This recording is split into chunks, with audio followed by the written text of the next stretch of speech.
Iskariot. Saudara pernah dengar ada seorang yang beri nama anaknya Yudas Iskariot? Saya pikir nama ini adalah nama yang paling kita tidak sukai. Kita tidak mau memberi nama anak kita menjadi Yudas Iskariot. Tapi kalau nama Yudas sebetulnya itu punya arti yang sangat indah, saudara. Yudas itu sama dengan Yehuda, yang memiliki arti pujian kepada Tuhan atau dia yang dipuji. Sedangkan Iskariot ini adalah nama tempat, nama wilayah asal usul dari Yudas. Ada sebuah tempat yang bernama Kariot di wilayah selatan di kota Yudea. Yudas ini disebut sebagai Yudas Iskariot, anak dari Simon dari kota Kariot, ya. Yudas ini dijuluki sebagai pengkhianat. Nah, kata berkhianat itu, saudara, memiliki arti yaitu perbuatan tidak setia atau melanggar kepercayaan yang diberikan. Nah, itu artinya berkhianat. Seringkali kalau anak-anak muda atau kita juga yang sudah berkeluarga, kita bilang begini, dasar dia laki-laki pengkhianat, dasar dia itu perempuan pengkhianat, suami pengkhianat, dan lain sebagainya.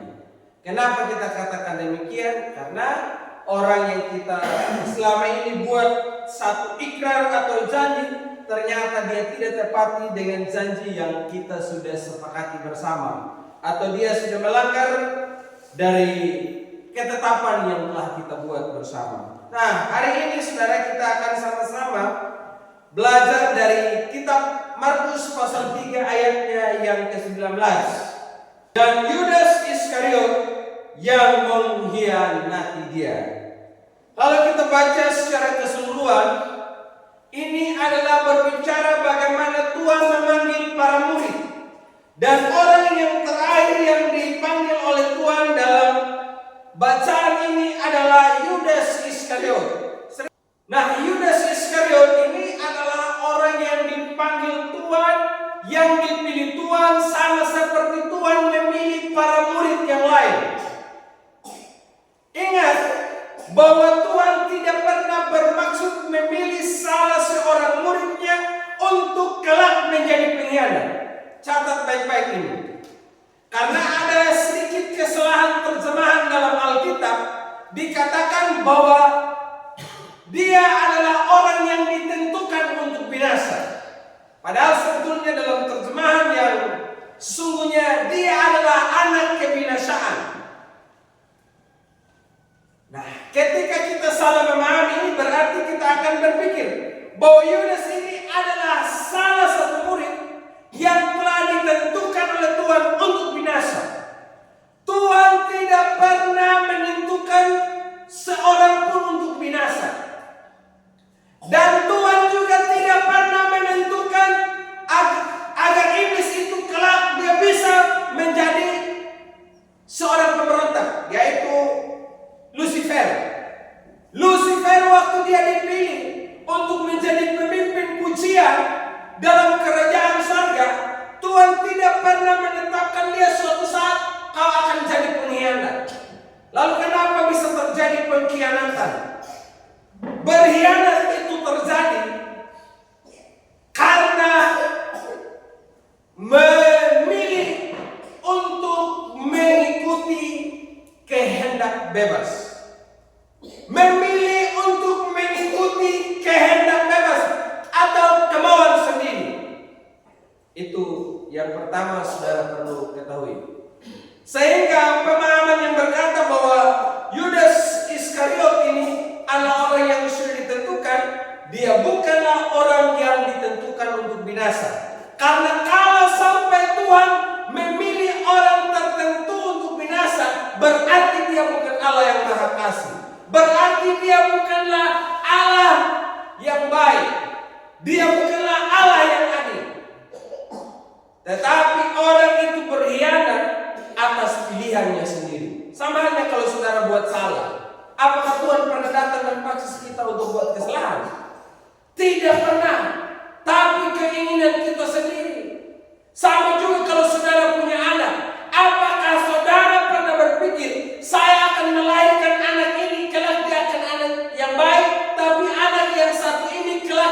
menjadi penjahat. Saya pikir tidak ada seorang pun di antara kita yang melahirkan penjahat, melahirkan pemberontak, melahirkan pengkhianat. Kita selalu berpikir, aku mau punya anak dan anak ini akan menjadi anak yang baik, anak yang menolong saya dan seterusnya. Tetapi waktu dia sudah besar, ternyata anak itu menjadi anak yang berontak. Apakah itu saudara yang sudah tentukan dia untuk menjadi pemberontak? Tidak, tetapi atas pilihannya sendiri. Kenapa dia bisa memilih? Karena dia punya kehendak bebas. Jadi waktu Tuhan menciptakan saudara dan saya, Tuhan tidak pernah menciptakan kita dan seluruh hidup kita dia kendalikan tanpa dia beri kebebasan. Dia bukan menciptakan robot untuk kita hanya ikut ke kiri, ke kanan, ke kiri dan ke kiri, manis tidak. Tetapi ada kehendak bebas dalam diri kita. Nah, saya melihat saudara, Yudas Iskariot disebut sebagai pengkhianat 3 hal yang mana Yudas berkhianat. 3 hal yang Yudas Iskariot hianati. Yang pertama saudara yang dihianati adalah Yudas berkhianat pada pekerjaan. Bapak-bapak bisa baca firman Tuhan dalam Yohanes 12 ayatnya yang ke-4 sampai ayatnya yang ke-6. Bacaan firman Tuhan dalam Yohanes pasalnya yang ke-12 ayatnya yang ke-4 sampai ayatnya yang ke-6. Saya bacakan bagi kita sekalian. Demikian bunyi firman Tuhan. Namun Yudas Iskariot, seorang murid Yesus yang akan segera menyerahkan dia berkata, "Mengapa minyak narwastu ini tidak dijual 300 dinar dan uangnya diberikan kepada orang miskin?" Hal itu dikatakannya bukan karena ia memperhatikan orang-orang miskin, melainkan karena ia seorang pencuri. Ia sering mengambil uang yang disimpannya dalam kas yang dipegang. Ayat yang ke-6 saya bacakan sekali lagi. Hal itu dikatakannya bukan karena ia memperhatikan orang-orang miskin, melainkan karena ia seorang pencuri. Ia sering mengambil uang yang disimpannya dalam kas yang dipegangnya. Ini adalah sebuah peristiwa di mana Maria meminyaki kaki Tuhan Yesus menjelang Tuhan Yesus ditangkap dan disalibkan. Ketika peristiwa Maria menuangkan minyak narwastu yang sangat mahal harganya di kaki Yesus, wahai Yudas Iskariot, aduh, kenapa terjadi pengerosan minyak seperti ini? Sebetulnya minyak yang begitu mahal ini lebih bagusnya dijual, uangnya itu yang diperoleh digunakan untuk bisa bantu orang-orang yang miskin. Dia ngomong seperti itu. Lalu firman Tuhan menjelaskan, dia omong seperti ini bukan karena memang dia niat tulus untuk menolong orang-orang yang susah, tetapi karena dia lihat ternyata minyak itu minyak yang mahal harganya. Wah, kalau dijual itu berarti akan dapat uang yang banyak. Motivasinya selalu pada uang. Selalu pada uang. Jadi yang pertama saudara itu dia berkhianat pada pekerjaan. Dia berkhianat yaitu dia tidak mengerjakan pekerjaannya dengan tulus. Firman Tuhan katakan tadi, dia adalah seorang yang tidak jujur. Dia sering mengambil uang kas yang dia pegang. Seorang pencuri. Yudas adalah seorang murid yang mendapatkan kepercayaan lebih daripada teman-teman yang lain. Dalam kelompok para murid ada 3 kelompok besar. Yang pertama, ada kelompok 120 murid, ada kelompok 70 murid, dan ada kelompok 12 murid. Yudas ini masuk dalam kelompok 12 murid yaitu yang disebut sebagai rasul. Dan sebagai rasul, dia juga terpilih menjadi seorang bendahara. Bendahara. Tetapi ketika dia menjadi seorang bendahara, ternyata dia jadikan kesempatan itu untuk mencuri. Saudara, siapa di sini yang mau menjadi bendahara? Nah, mau jadi bendahara desa? Saudara-saudara, ya. Ini Yudas ini adalah seorang yang diberi kepercayaan sebagai seorang bendahara, tapi ternyata dia curi, saudara. Bagaimana dalam memberikan laporannya sebentar, ya laporannya, bagaimana kita punya uang kas? Oh, kita punya uang kas yang terkumpul ini sekian, yang bantu-bantu kita sekian orang ini. Lalu begitu kasih laporan, dia tulis anak-anak, saudara. Kita beli anak tua 10 dos, kita kasih yang sekian. Ternyata dia beli 8 dos, untuk 2 dos. Itu namanya manipulasi, saudara. Nah. Halo? Ini yang lain mungkin karena memang tidak pernah bekerja di pemerintahan atau di apa, tidak pernah tahu yang begitu. Coba kalau saudara pernah tahu itu di kedok-kedok ini. Nah, kita beli ini apa? Apa lagi? Aqua 10 dos tadi. Selain itu beli apa lagi? Beli roti. Kita beli roti harga 700.000, tapi yang sebenarnya dia hanya beli 600.000, masuk 100.000, saudara. Jadi dia manipulasi itu laporan. Jadi Tuhan Yesus bilang, ya sudahlah, dia percaya saja. Jadi pada waktu Yudas ini melihat ada peluang-peluang seperti ini, nah berarti dia gas terus, sehingga dia akan terus berlanjut pada sebuah pelanggaran yang jauh lebih besar yang sebentar kita akan terus belajar. Nah, selain itu, saudara, ciri dari orang yang berkhianat pada pekerjaan, selain dia manipulasi laporan keuangan, selain dia juga menjadi orang yang contohnya, dia hadir cuma 10 hari, tapi dia tulis hadir 1 bulan. Itu omong kosong itu. Kalau lebih kalau ini saya juga biasa pernah, saudara, di waktu di Parmas ini kita tulis hari Senin sampai hari Sabtu kita masuk. Jadi begitu pun juga teman-teman yang lain. Jadi tulis itu. Ayo tulis ini absen. Kita tanda tangan anak-anak saja.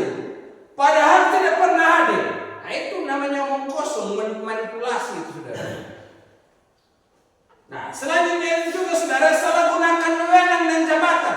Dengan kepercayaan yang diberikan pada kita, kita gunakan wewenang dan jabatan yang kita miliki untuk bisa KKN. Nah, ini, saudara, kalau kita KKN itu termasuk berkhianat pada pekerjaan. Karena kesempatan untuk kita bekerja bukan sebetulnya untuk kita lakukan yang namanya KKN. Contohnya, saudara, kalau kita KKN jadi RT, tapi yang tua mana yang bantuan saya, taruh yang tuyam, taruh yang mamu, taruh yang goku, taruh yang umum, itu termasuk KKN, saudara. Amin. Bagaimana kita dikasih kepercayaan yang lebih besar, baru jadi hal yang kecil saja kita sudah melakukan hal yang demikian, apalagi kalau dikasih kepercayaan yang lebih besar. Apalagi, saudara, ciri dari orang yang berkhianat pada pekerjaan, dia itu tidak menjaga rahasia pekerjaan, suka membocorkan rahasia. Saya nonton, saudara, pada beberapa minggu yang lalu, itu Presiden Venezuela, Pak Maduro itu, saudara. Saya juga heran, ini kan dia punya pengawal, Pak. Punya pengawal ini orang-orang yang terlatih. Tapi bisa saja pasukan dari Amerika ini bisa tembus dan tangkap sama Presiden Venezuela itu dalam keadaan tertidur. Kenapa? Karena ada orang yang tidak setia. Ada yang berkhianat. Sudah dikasih tanggung jawab untuk menjadi pengawal presiden, untuk jaga mulai dari segala macam dia punya jalan, bikin semua diperhatikan itu saudara kalau jadi presiden. Tapi bisa saja ini pasukan Amerika bisa tembus tangkap sama dia. Karena ada orang yang tidak setia dengan pekerjaannya. Makanya dia itu bisa ditangkap, saudara. Jadi orang itu kalau dikasih kepercayaan untuk bekerja, ada yang namanya rahasia pekerjaan, tapi ada juga yang ditunjukkan di publik. Nah, bagaimana saudara? Rahasia pekerjaan ini kalau kita jaga dengan baik, yang pastinya orang lain itu tidak akan mungkin tahu. Tapi ya kita ini beberkan, berarti orang pada tahu semua. Negara kita saja ada yang disebut dengan dokumen rahasia, rahasia negara. Contoh kecil saudara, kalau kita adakan pemilihan itu peti pemilihan itu ada segel atau ada apa dia nama itu? Ngerak gambarnya, ada ibu ngerak tamu, tapi tempel yang udah. Oh, lo udah di segel. Nah, itu segel saudara, tidak boleh dibuka itu saudara. Itu dijaga. Nah, harus dijaga. Jadi kita juga saudara jangan suka membeberkan rahasia kalau itu belum saatnya untuk kita publikasikan kepada publik. Jangan menjadi sok pahlawan.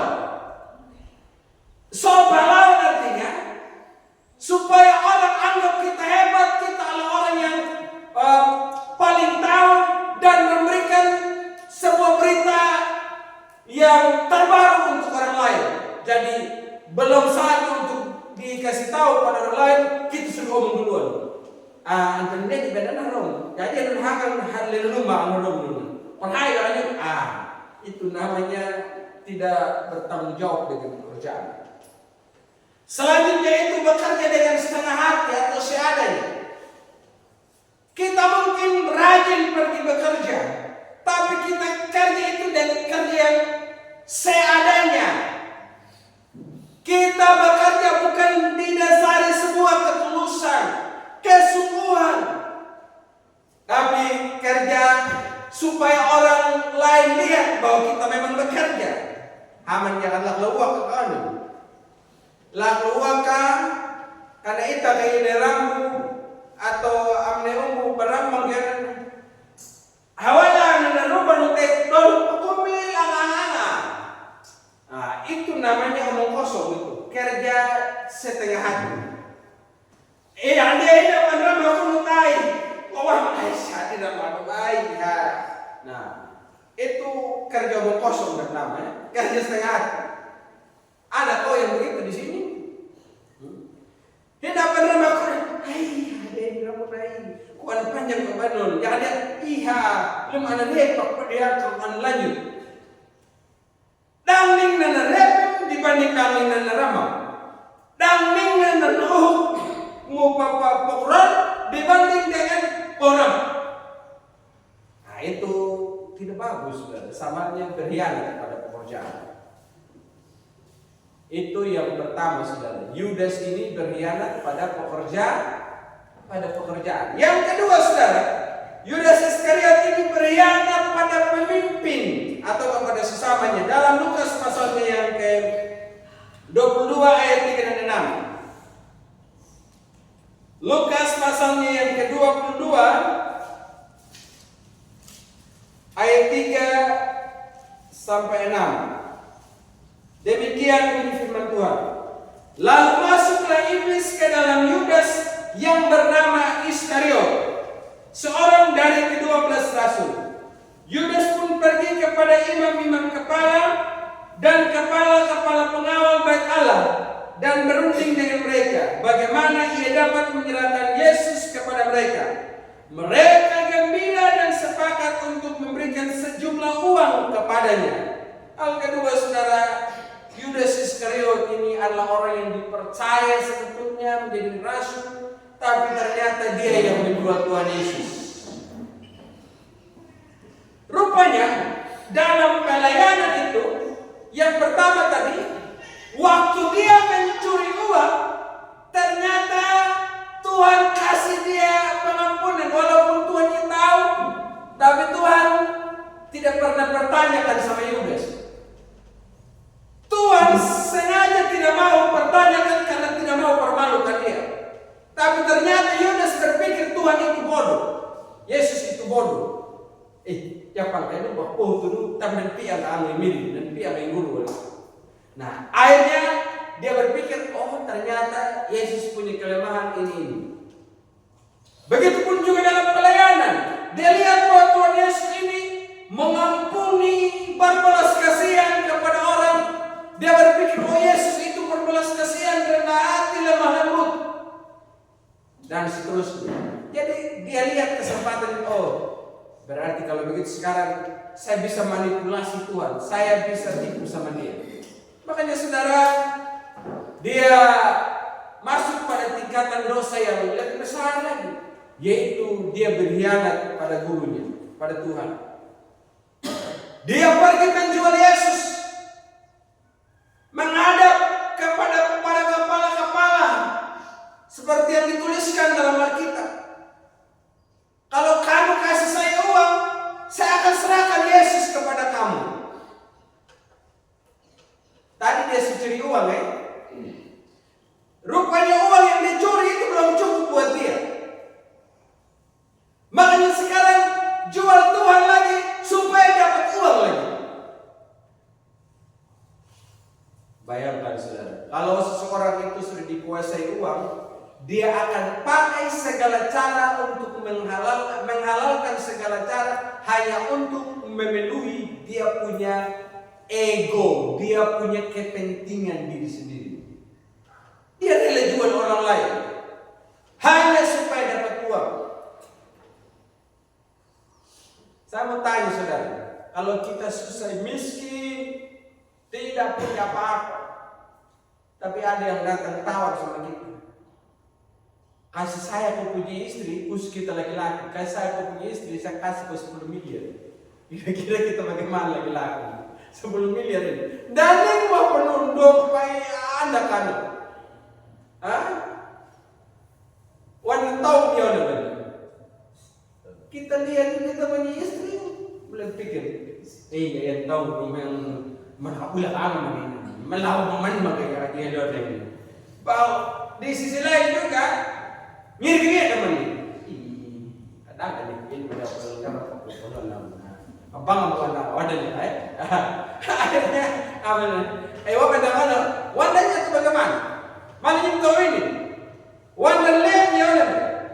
Kasih kamu 20M. Biasanya wanita itu mata duitan. Bagaimana wanita-wanita? Tidak punya apa-apa. Baru laki-lakimu itu suka marah-marah, tidak ganteng lagi. Baru masih ada saudara sukunya suami, tapi masih ada yang begini. Nah, main mati. Kira-kira bagaimana? Rela jual suami kau demi 20M?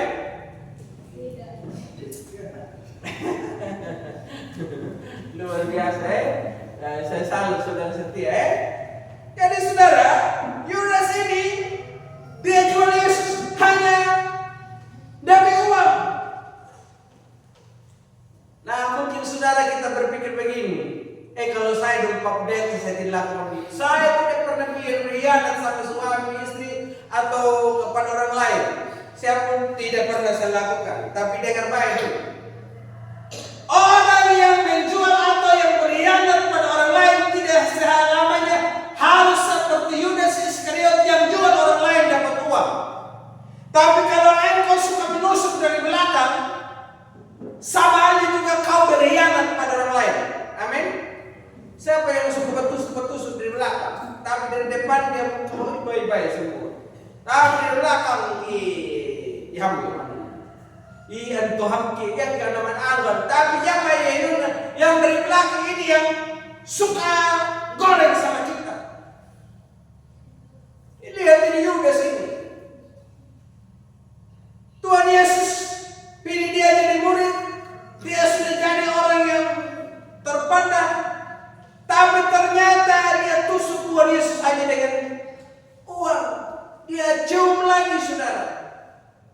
Makanya sekarang ini saudara sering digunakan bahwa belum tentu orang yang mencium kita itu adalah orang yang benar-benar tulus dengan kita. Orang yang bilang bapak baik, ibu luar biasa, bapak luar biasa, belum tentu orang itu yang benar-benar mendukung sama kita. Tapi bisa saja dia bilang baik kita di depan, tapi di belakang dia omong kita punya jahat. Kalaupun tidak ada jahat, dia akan berupaya omong-omong saja supaya kita ada jahat. Nah, itu suka tusuk dari belakang, saudara. Suka menyalahkan orang dari belakang. Adakah di antara kita yang seperti itu, saudara? Suka ngomong kejelekan orang dari belakang. Suka membicarakan kelemahan orang lain. Kalau dia begitu. Nah, itu saudara berkhianat juga.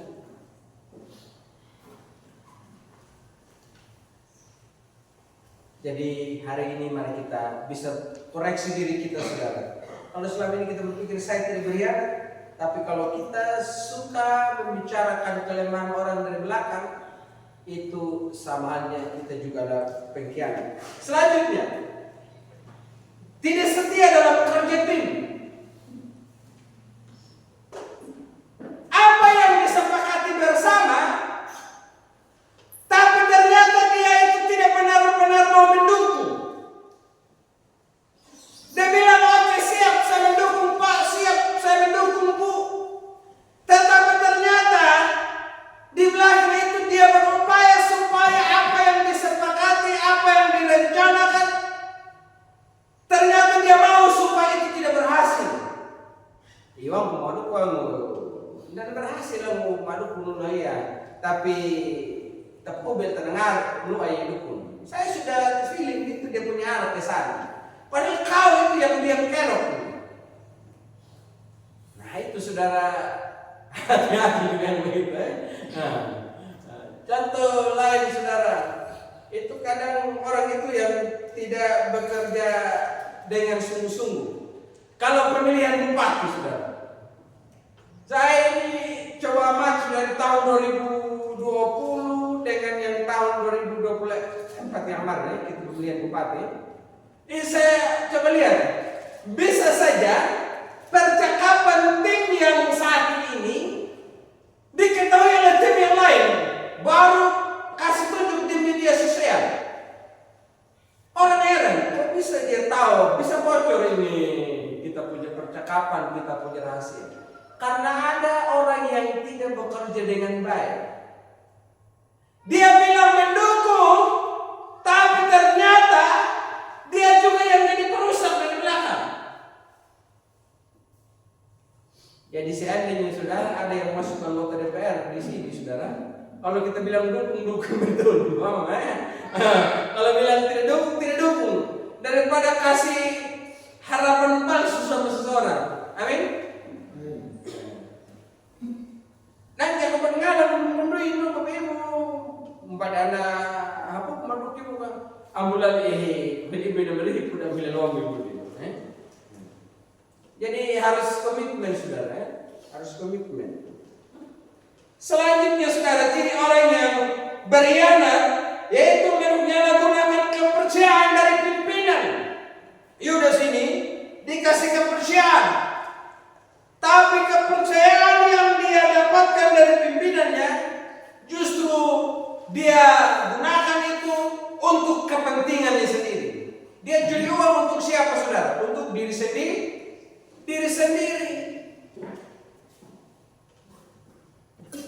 Jadi selanjutnya dia juga pura-pura loyal, pura-pura ikut, pura-pura setia. Tapi di belakang itu dia kerja lain. Kita pikir saya ini sudah punya penopang, punya pendukung, punya orang-orang yang bersehati, sepikir, sejiwa untuk melakukan sesuatu, tapi ternyata itu dia tidak benar-benar loyal. Yudas ini bukan orang yang benar-benar loyal sama Tuhan, tapi dia itu hanya cari upaya untuk bisa dapat untung di situ. Jadi kalau saudara suka berpura-pura atau bermuka dua, berarti hari ini kita bertobat. Muka dua saudara setengah mati, bikin susah sendiri. Kenapa saudara? Karena kalau saudara sudah ada, contohnya muka dua menyerang di sebelah kanan, di sebelah kanan kau ini bilang bye-bye, di sebelah kiri juga kau bilang bye-bye. Tapi kalau dua-duanya ini saudara, padahal yang kolak oleh sebelah kanan kau ngomong dia tidak baik. Jangan yang sebelah kiri itu sebelah kanan tidak baik. Tapi giliran dua-duanya ada saudara pusing sendiri. Saudara berupaya supaya bisa tutupi saudara punya niat buruk, saudara punya perbuatan jahat selama ini, supaya saudara tetap terlihat baik. Itu hati-hati kalau orang yang bermuka dua saudara. Itu bikin pusing diri sendiri, bikin diri sakit. Nah, hal yang ketiga saudara, yang pertama Yudas berkhianat pada pekerjaan. Yang kedua Yudas berkhianat pada pimpinan. Jadi kalau saudara punya pimpinan harus hargai sama pimpinan. Bukannya saudara pergi jadi perusak dari belakang. Yang ketiga saudara, Yudas ini berkhianat pada diri sendiri. Lihat dalam Injil Matius pasal 27 ayat 1 sampai ayatnya yang kelima. Matius pasalnya yang ke-27 ayat 1 sampai ayatnya yang kelima. Saya bacakan firman Tuhan ini buat kita sekalian. Pada waktu pagi semua imam kepala dan tua-tua bangsa Yahudi membuat rencana untuk membunuh Yesus. Mereka membelenggu dia lalu membawa dan menyerahkan dia kepada gubernur Pilatus. Pada waktu Yudas yang menyerahkan dia melihat bahwa Yesus yang telah dijatuhi hukuman, ia menyesal. Lalu mengembalikan uang yang 30 perak itu kepada imam-imam kepala dan tua-tua. Lalu ia berkata, aku telah berdosa karena menyerahkan darah orang yang tak bersalah. Jawab mereka, apa urusan kami dengan itu? Itu urusanmu sendiri. Ia pun melemparkan uang perak itu ke dalam bait suci, lalu pergi dari situ dan menggantung diri. Saudara, hal yang ketiga, dia adalah orang yang berkhianat pada diri sendiri. Ingat, Yudas sebetulnya tidak punya maksud Yesus itu dibunuh.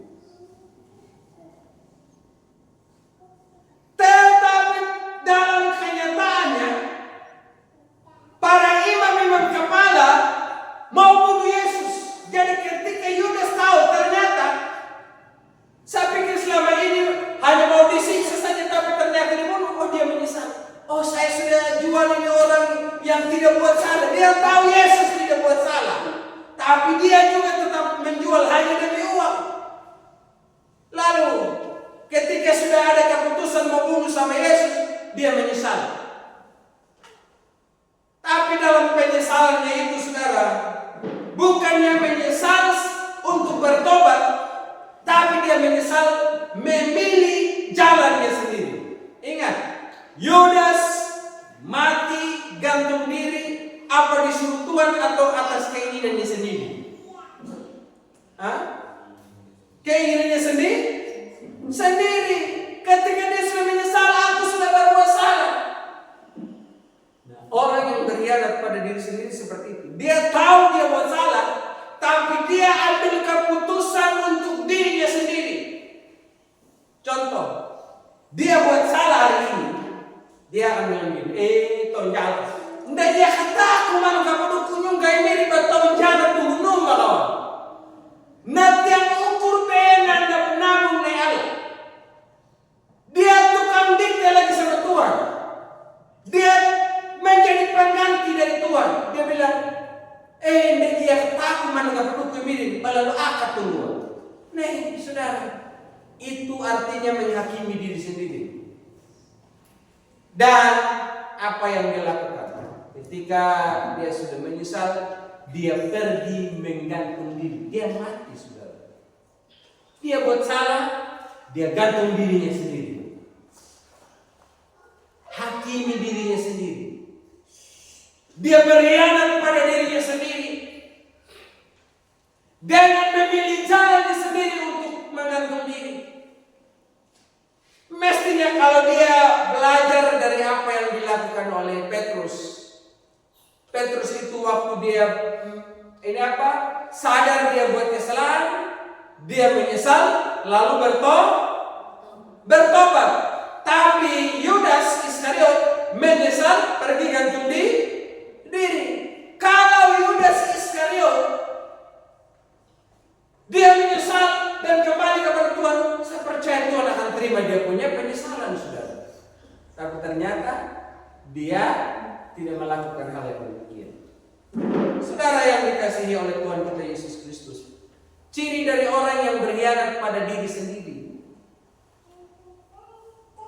Kita bisa belajar dari Yudas, yaitu dengan cara kalau seseorang dia buat salah, yang menjala kira-kira ada rasa tertuduh dalam hati kita bahwa kita bersalah atau saudara tidak pernah rasa selama ini. Rasa ya? Contoh, yang tua lah mau minum, atau anggap biasa. Yang ada yang kau pemilik dan kamu tahu, aja, dan lakukan dengan peninggi dengan kau atau dia makan. Rasa ya? Berarti kalau rasa itu puncalan dia ada. Jalan ya teman-teman. Ingat, itu Tuhan berbicara pada kita melalui hati nurani kita. Tuhan itu bisa berbicara dengan berbagai cara. Contoh lain itu dia bisa berbicara melalui alam semesta atau melalui ciptaan. Contoh ketika siapa itu yang Bileam mau kutuk sama Israel, ternyata Tuhan pakai keledai untuk berbicara tidak boleh kutuk Israel. Selain dari ciptaan, dia juga bisa berbicara kepada orang lain, kepada hamba Tuhan. Dan dia juga bisa berbicara pada hati nurani kita sendiri. Jadi karena hati nurani, itu dia kemudian menjalan, jalan menjawab, melawan. Amin. Jangan melawan. Karena kalau kau lawan hati nurani itu sama halnya kau berkhianat pada diri sendiri. Contoh, jalan pada manusia meminap nigo. Tapi dalam buang pahilin, mengaku jalan dan lebih lambil. Walau dunia anunan. Dan kalau saudara melawan berarti saudara berkhianat pada dirimu sendiri. Itu sama halnya kau menyimpan kepahitan dalam dirimu dan membuat engkau tersiksa terus menerus. Kau ita ini nak kau ita ini kapak ita ini banyak anak orang banyak. Dadang anak ni rim kira ada ngaruh bertempat kimia on. Nah, saudara. Jadi perlu jaga hati nurani ini, saudara. Amin. Selanjutnya, menukar nilai dengan kenyamanan. Ada aturan, ada kebenaran yang sudah dia terima selama 3 tahun lebih ini Yudas Iskariot. Tapi ternyata dia langgar semua itu kebenaran firman yang dia dengar langsung dari Yesus. Hanya dia mau cari uang supaya nyaman. Ingat, jangan karena engkau hanya mau nyaman, mau bebas sampai kau melanggar firman Tuhan. Ada orang supaya bebas dari hukuman lebih tipu-tipu saja. Supaya bebas dari penilaian orang tipu-tipu saja. Contoh yang lain. Manganan ning ngapin kita makan punya na padahal ning mami bobohong minum tapi yang kakitalo ala bereta mo wala kabukti halaka itu juga ada kumdaitan dan ning epot pedon mau lak pabohin na may kutlak amo mo minum ulo, jangan kutlak ning may kutlak mo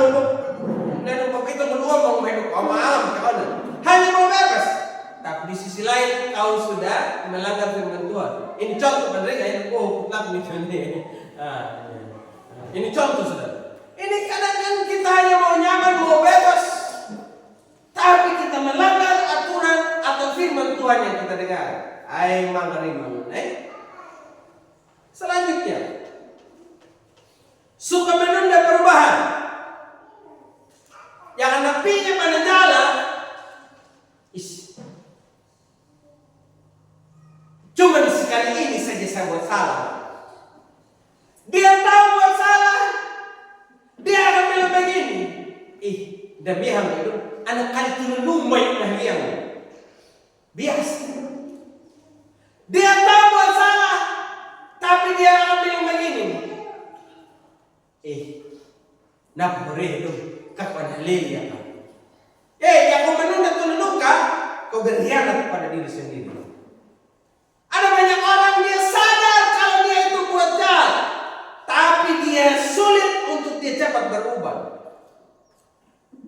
Ini dia sadar pada daun-daun lama-lama maka ikan jalan maka dapat tunggu malam wan makhluk tapi nak buat dia penyakit nuna lu pak padahal apa dia suka menunda. Ingat, kalau buat salah jangan menunda untuk bertobat. Amin. Karena kalau menunda untuk bertobat sama halnya saudara menjadi orang yang berkhianat. Dan ingat, nopi yang petiwang. Anhandaw kadun kakuan ng piti pemangrudo.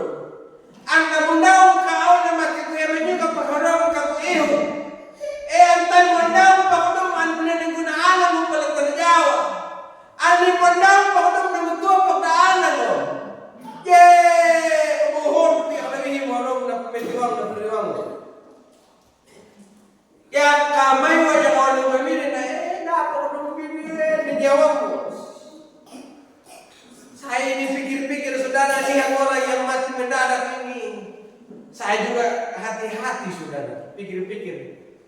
Wadah makhluk berpikir, jangan dia lebih diwar bang kau yang tahu dia anak dia aida anak pun nak pilih. Negara mana urun yang betul kon.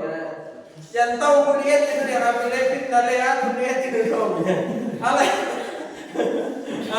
Ala kanya na anak kasi napit ikalena na tahu romo kaya kada na Muhammad yung kapundaan ang pumilitan balik man hunaan ang mga bagmam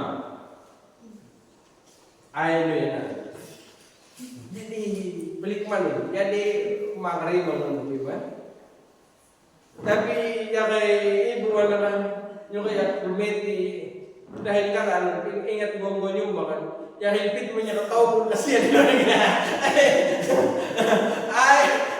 menurut agan lah jadi saudara-saudara ya di bawah saudara ingat kalau itu di saudara itu dikasih peringatan oleh Tuhan jangan suka menunda untuk berubah amin jadi lalu ngamuk ninggalan mini ayo ini namun ada di orang yang punya menyesal dan bertobat.